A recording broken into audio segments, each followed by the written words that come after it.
The Dunedin City Council voted recently to not invest in ethically controversial industries. Its decision means it won't make money from things like munitions, tobacco, gambling and fossil fuel extraction. Oil-Free Otago spokeswoman Rosemary Penwarden joins us to explain why the Council's decision is so important. Good evening. Good evening. How does Oil-Free Otago feel about the decision? Oil-Free Otago commend the Council for this decision. It is the only rational decision to make in the face of what the science is telling us about climate change, about man-made climate change. It's about as certain as the fact that smoking causes cancer. So we know that most of the fossil fuels that are discovered now can't be burned if we're to keep a so-called safe 2-degree limit to global warming. Is the Council setting a precedent in this country? We believe they are. They're in pretty fine company. They're showing the way in New Zealand, but there are other cities around the world who have also divested from fossil fuels, including San Francisco and Seattle. There is also the Anglican Church of New Zealand, another leader in this country, who have voted at the recent National Synod to divest from fossil fuel investments.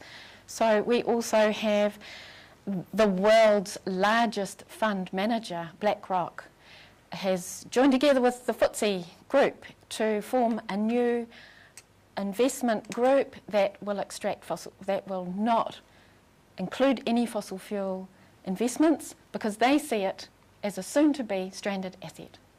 What does this decision mean for Dunedin? Well, it really puts us at the forefront of the beginning of a transition to a clean energy future. It's been noted worldwide. We were in the UK Guardian last week when that decision got made, and we see it as a really positive move. We see Dunedin's next rational step now is to support local investment in clean industry and to say no to deep sea drilling off our coast. Do you think the Council will continue to make these types of environmentally friendly decisions? We really hope so. We're really pleased to see that they have listened to the many submissions that Dunedin people have made.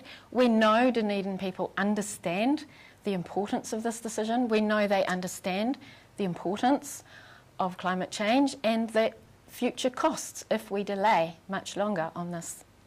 What difference does not investing make if these industries still exist? Well, we see this decision as a tremendously symbolic message.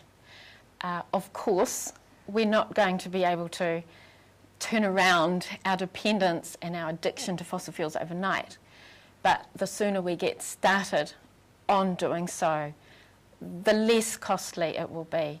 I mean, look at what we heard, I think it was just a couple of days ago, that the Council is committed to spending another $95,000 on storing up the St Clair seawall. We know that plumbers can't work underground down at South Dunedin when it's high tide. Now, these issues are not going to go away. We also heard just last week that the West Antarctic ice sheet has reached the point of no return. You know, we're seeing sea level rise. We can't stop it. It's not going to happen quickly. It is happening. Oil-Free Otago spokeswoman Rosemary Penwarden, thanks very much for your time. Thank you.